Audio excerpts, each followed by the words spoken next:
अच्छा, Photoshop start करने से पहले जो क्वेश्चंस आ रहे थे, इन दोनों में डिफरेंस क्या है? तो डिफरेंस वैसे मैंने पहले लेक्चर में भी बताया था, एक दफ़ा दोबारा से रिपीट कर देता हूँ कि इलस्ट्रेटर वेक्टर बेस्ड सॉफ्टवेयर है, फोटोशॉप जो है ये रास्टर बेस्ड सॉफ्टवेयर है। फोटोशॉप में जितना भी हम काम करते हैं सारा इमेजेस पे करते हैं। रास्टर फाइल्स होती हैं वो सारी जो पिक्सेल से मिलकर बनी होती हैं, ठीक है। इसमें हम photo editing, retouching, colour change, background change, background remove, और इसके अलावा फोटो एडिटिंग, रिटचिंग या साईफाई टाइप के इफेक्ट्स, इस तरह के जितने भी वर्क होते हैं वो सारे के सारे हम फोटोशॉप में करते हैं। इलस्ट्रेटर में हम कौन से वर्क करते हैं? वेक्टर्स बनाना, शेप्स बनाना, ट्रेसिंग करना, इलस्ट्रेशंस बनाना, लोगोस, इस तरह के जितने भी काम है जो मतलब स्क्रैच से कोई चीज़ क्रिएट करने के लिए हम यूज़ करते हैं, शेप्स के लिए या कोई भी ड्राइंग वगैरह के लिए, उसके लिए हम इलस्ट्रेटर यूज़ करते हैं, ठीक है। तो इन दोनों में एक बेसिक डिफरेंस था, फोटोशॉप में और इलस्ट्रेटर में। अब आज का लेक्चर स्टार्ट करते हैं। इससे पहले फाइल में जाके आपने न्यू पे क्लिक करना है, ठीक है। इन केस के अगर आपने एक न्यू फाइल क्रिएट करनी है। अच्छा, यहाँ से हम वैसे इसकी सारी प्रॉपर्टीज वही हैं जैसे हमने इलस्ट्रेटर में देखी थी। ये पहला जो ऑप्शन है, यहाँ से हम फाइल का नाम रखते हैं। यहाँ से इसकी डायमेंशन सेट करते हैं, 1080 पिक्सल, 1080 पिक्सल। ये ऊपर वाली इसकी विड्थ है, ये नीचे वाली इसकी हाइट है, ठीक है। अच्छा, अब यहाँ से हम इसका यूनिट सेलेक्ट करते हैं। अच्छा, यहाँ से भी कुछ स्टूडेंट्स ने मेरा ख्याल एक क्वेश्चन आया था कि उसने 1000 में हाइट उसकी डायमेंशन सेट की थी, थाउजेंड्स वाला ही कोई नंबर था। तो उसने कहा था कि लिमिट आ रही है कि इतने पिक्सल से ऊपर जो है वो आप फाइल क्रिएट नहीं कर सकते। तो उसकी रीज़न ये थी कि आपने यहाँ यूनिट पे भी देख लेना है कि यूनिट पिक्सल है। फोटोशॉप में भी और इलस्ट्रेटर में भी, दोनों में लिमिट होती है कि इस लिमिट से ऊपर की साइज की जो फाइल है वो हम क्रिएट नहीं कर सकते, ठीक है। अब जैसे पिक्सल्स हैं, अगर तो फॉर एग्जांपल के उसने इंचेस इंचेस में फाइल ली हुई थी, ठीक है, या फीट में फाइल ली थी, तो उसके बाद फिर वो अगर 1000 वाला कोई नंबर सिलेक्ट करेगा तो फिर तो जारी सी बात है, उसकी इतनी बड़ी फाइल जो वो क्रिएट ही नहीं होगी, क्योंकि इस पे साइज की भी लिमिट होती है।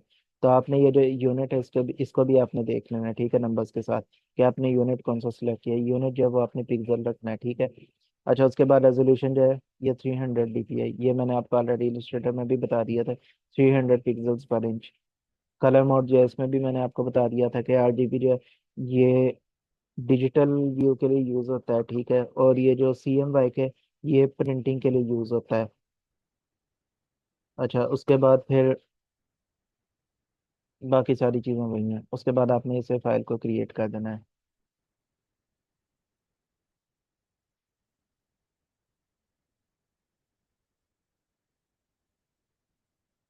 ठीक है, फाइल जो ये क्रिएट हो गई है।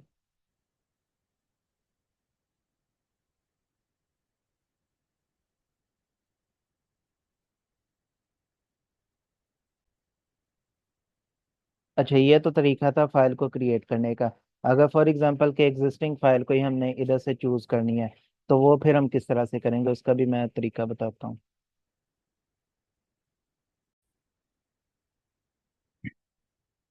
अच्छा, ये तो था फाइल को क्रिएट करने का तरीका। अब न्यू फाइल क्रिएट करने के लिए फाइल पे जाके आपने ओपन पे क्लिक करना है, ठीक है। फिर आपने न्यू पे क्लिक नहीं करना, आपने ओपन पे क्लिक करना है, ठीक है। जो भी इमेज आपने सिलेक्ट करनी है वहाँ पे आपने जाना है, ठीक है। अब फॉर एग्जांपल के मैं जो आज जो टूल बताने लगा हूँ, ठीक है, उसके लिए मैंने एक एक्नीज वाला जो इमेज है, ठीक है, वो सिलेक्ट किया है, जैसे ये। पिक्चर्स के लिए मैंने आपको वेबसाइट्स बताई हैं, Pexels, Pixabay, Unsplash, Freepik. Freepik में लिमिट होती है, ठीक है, उस पर आपको टेम्पलेट्स वगैरह सारी चीज़ें मिल जाती हैं। तो बाकी स्पेशली पिक्चर्स के लिए ये तीन वेबसाइट्स हैं, पिक्सल्स, पिक्साबे और अनसप्लैश, ठीक है। अच्छा, अब सबसे पहले जब आप इसमें कोई फाइल लेंगे ना, तो आप इस पे कोई चेंजिंग नहीं कर सकते। जैसे अगर मैंने फॉर एग्जांपल इमेज को मूव करने लगा हूँ, इमेज मूव नहीं हो रहा, उसकी क्या रीज़न है कि यहाँ पे लेयर्स का आपने ख्याल करना पड़ता है, ठीक है आपको। ये देखें, ये जो लेयर्स हैं आपको इधर शो होंगी, मैंने ये टैब बाहर निकाला हुआ है क्योंकि आज मैंने लेयर्स के बारे में भी बताना है, ठीक है। ये देखें, इसकी लेयर के जो इमेज वाली लेयर है, इसके साथ लॉक लगा हुआ है, ठीक है, आपने इधर से लॉक हटा लेना है। लॉक हटा लिया, अब देखें, अब मैं इसे जैसे मर्जी मूव कर सकता हूँ, कोई भी चेंजिंग उस पर करना चाहूँ तो वो मैं कर सकता हूँ, ठीक है।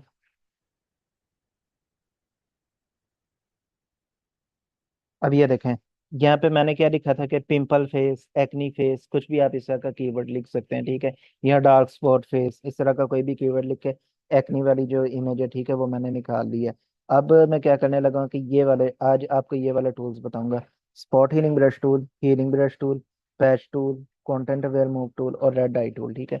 ये 5 टूल्स हैं, ये आपको आज के लेक्चर में बताऊंगा। सबसे पहले आता है स्पॉट हीलिंग ब्रश टूल। अब ये देखें इसका क्या रोल है। सिंपली आपने क्लिक करना है, ठीक है। और ये देखें, एक्नीज, डार्क स्पॉट, ये इस तरह के जो भी पिंपल्स वगैरह होंगे, ठीक है, ये देखें खुद खुद ब खुद रिमूव हो जाएंगे। सिंपली एक क्लिक करके आपने छोड़ देना है।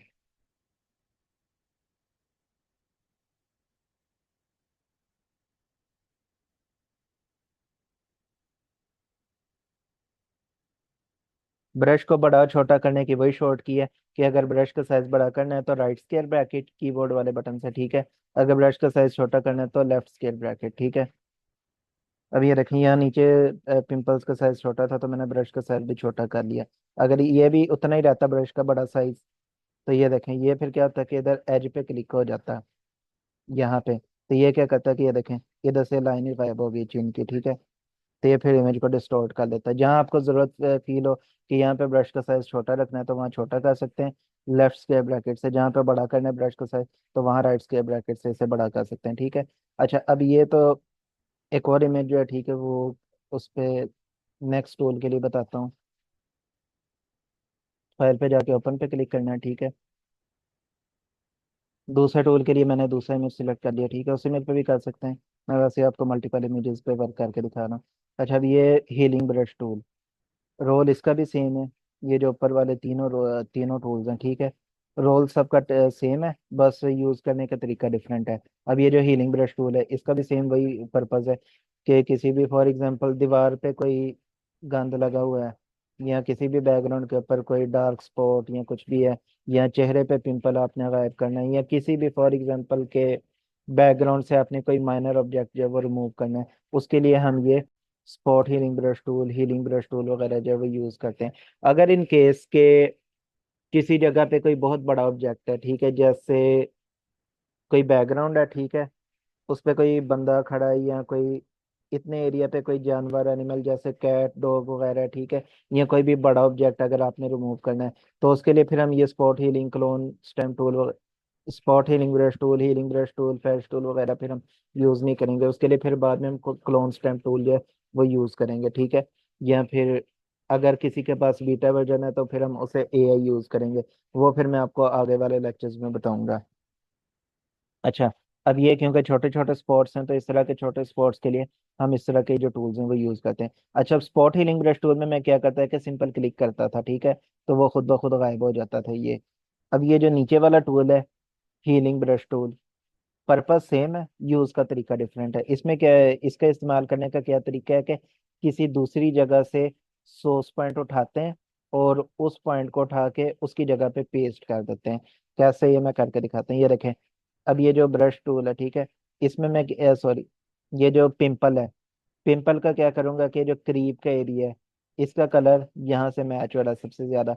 तो सबसे ज्यादा जो नियरेस्ट पॉइंट है, वहां से मैं सोर्स पॉइंट उठाऊंगा, आल्ट के साथ क्लिक कर देना, ठीक है। आल्ट और क्लिक, ये दो बटन आपने प्रेस करने हैं तो सोर्स पॉइंट उठाया जाएगा, ठीक है। फिर यहाँ पे जो पिंपल वाली जगह है, यहाँ पे आपने क्लिक कर देना है, तो वो जो सोर्स पॉइंट मैंने उठाया था वो यहाँ पे आके पेस्ट हो गया, तो पिंपल इधर से गायब हो गया। सेम इसका भी, आल्ट के साथ क्लिक किया, नियरेस्ट जगह से मैंने ये सोर्स पॉइंट उठाया और यहाँ पे क्लिक कर दिया, ठीक है, ये गायब हो गया। इसी तरह से इसका भी आल्ट क्लिक, और यहाँ पे मैंने इसे पेस्ट कर दिया, आल्ट क्लिक, यहाँ पे पेस्ट कर दिया, ठीक है, आल्ट क्लिक और यहाँ पे पेस्ट कर दिया। तो ये इसका यूज का तरीका है, ठीक है। पर्पज सेम है, बस इस्तेमाल करने का इसका जो तरीका है वो डिफरेंट है। अच्छा, अगर अब ये देखें, ऊपर जो था ये ब्राइटनेस थी, अगर मैं यहाँ पे ये करता कि यहाँ से सोर्स पॉइंट जरा दूर से उठा लेता, तो ये देखें, इतना ज्यादा डिफरेंस तो नहीं, लेकिन अगर फॉर एग्जांपल के, क्योंकि स्किन का टोन है तो कलर ऑलमोस्ट सेम है, लेकिन अगर अच्छा खासा डिफरेंस होता, जैसे यहाँ पे सारा ब्लैक कलर होता, तो फिर ये क्या करता कि इस एरिया को डिस्टोर्ट कर देते, यहाँ पे डार्क शेड्स जो थी, ठीक है, वो आ जाती तो इसीलिए आपने क्या करना है कि जो क्रीप की लोकेशन है वहीं से आपने सोर्स पॉइंट उठा के उधर पेस्ट करना है, ठीक है।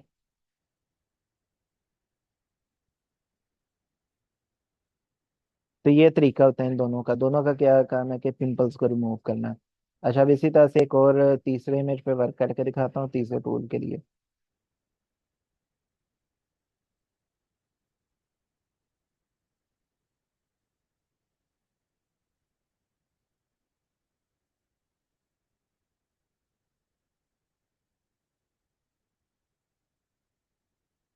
ये एक मैंने बलून का इमेज जो है ये डाउनलोड किया है, ठीक है।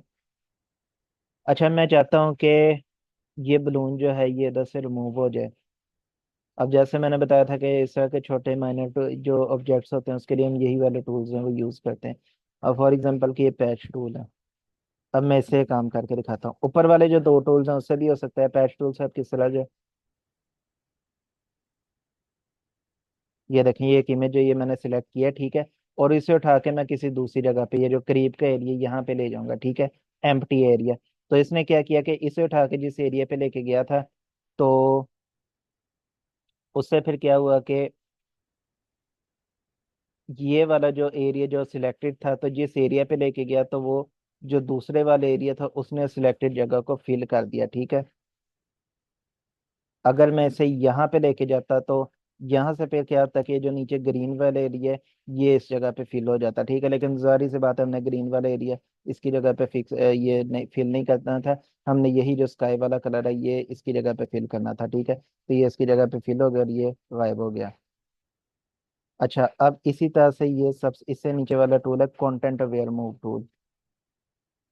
ये क्या करेगा कि मूव करेगा। मतलब अगर मैंने इसे ये देखें सिलेक्शन बनाई है, इसे उठा के मैं यहाँ पे रखता हूँ, उसके बाद फिर मैं एंटर प्रेस करता हूँ।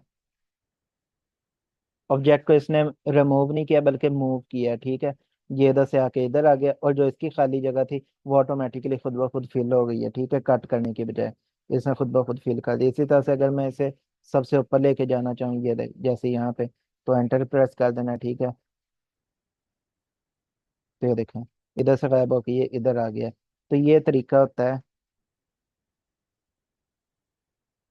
रिमूव करने का या मूव करने का ऑब्जेक्ट्स को। अच्छा, अब आखिरी टूल है रेड आई टूल आज के लेक्चर का। रेड आई का अब क्या काम होता है,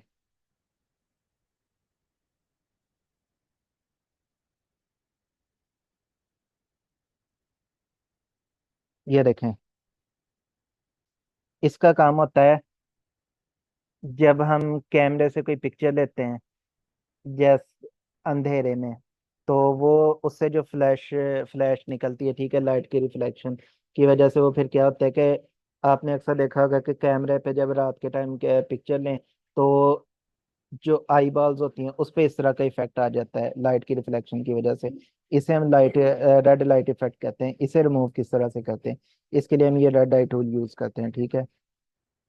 ये देखें, सिंपली अब मैंने क्या किया कि क्लिक करना है, क्लिक करके रखना है, ठीक है। उसके बाद इस तरह से ड्रैग कर देना है, ये सर्कल बनेगा। तो जैसे ही मैंने छोड़ा तो ये देखें सर्कल के अंदर ये जो रेड आई आ रही थी, ठीक है, वो खुद ब खुद रेड आई इफेक्ट रिमूव हो गया, आईज को इसने ब्लैक कर दिया है, ठीक है। इसी तरह से एक और इमेज पे वर्क करके दिखा देता हूँ इसी सेम टूल को।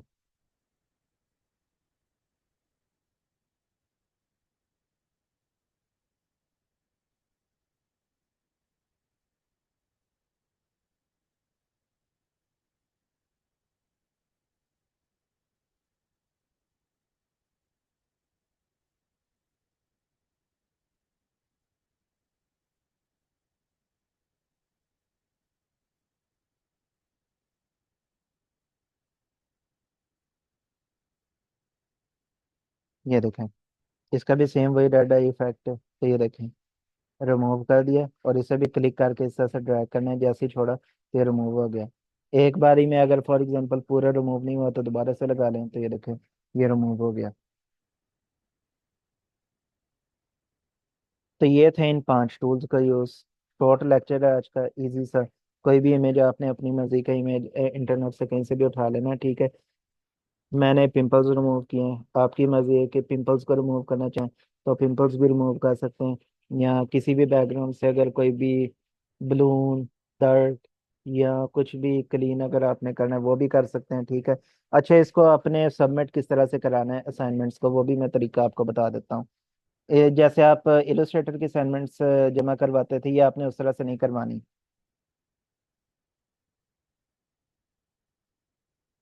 उस तरह से करवाएंगे तो फिर मुझे पता ही नहीं लगेगा कि इमेज पहले कैसा था, और जब आपने इसे एडिट किया तो उसके बाद किस तरह से क्या इसमें चेंजिंग आई थी। ठीक है, आपने इसमें मतलब क्या इसमें चेंजिंग की है।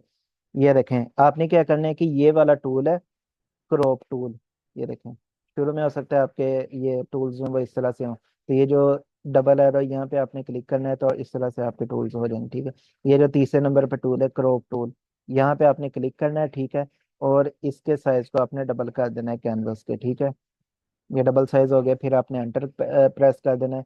उसके बाद फाइल में जाके आपने प्लेस एम्बेडेड पे क्लिक करना है। ठीक है, ओपन करने से क्या होगा कि न्यू टैब में खुल जाएगी, और प्लेस एम्बेडेड करने से क्या होगा कि इसी सेम टैब के अंदर वही वाली या कोई और दूसरी इमेज है वो आ जाएगी। ठीक है, फाइल में जाके आपने प्लेस एम्बेडेड पे क्लिक किया था। ठीक है, एडजस्ट करना है तो एडजस्ट कर लें, नहीं करना तो इसे ऐसे ही ओके कर दें।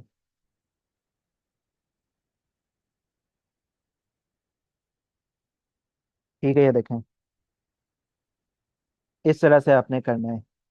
ये टेक्स्ट टूल है, यहाँ से आपने जो आपने एडिट किया है वहाँ ऊपर आपने लिखना है आफ्टर, जो पोर्शन आपने एडिट किया है। ठीक है, यहाँ मैंने आफ्टर लिखा कि आफ्टर एडिटिंग कैसी है और बिफोर एडिटिंग कैसी है।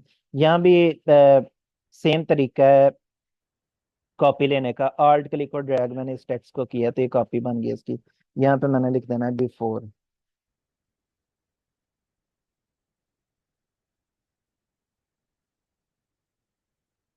ठीक है, आफ्टर बिफोर, पहले ऐसी थी और इसको चेंज करके मैंने ये किया। इस तरह से आपने असाइनमेंट जो है वो सबमिट करवानी है।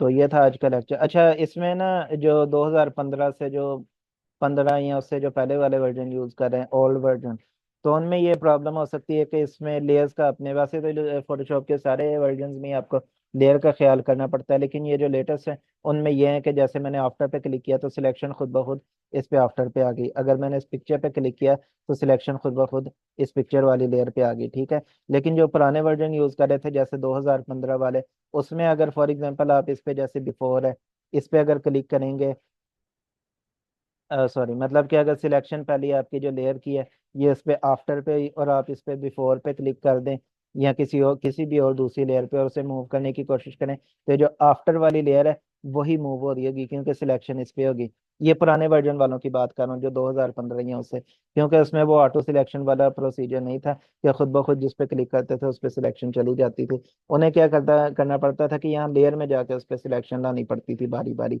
ये जो लेटेस्ट वाले वर्जन है उसमें ये वाला प्रॉब्लम नहीं है। तो अगर कोई पुराना वर्जन यूज कर रहा है और उससे वो कहे कि मैं बिफोर को सिलेक्ट कर रही हूँ लेकिन आफ्टर सिलेक्ट हो रहा है, ठीक है, और वही मूव हो रहा है, तो आपने फिर ये वाली जो चीज़ है ना ये देख लेनी है कि सिलेक्शन किस पे है, जो पुराना वर्जन यूज कर रहे हैं वो लोग। ठीक है, तो ये था आज का लेक्चर।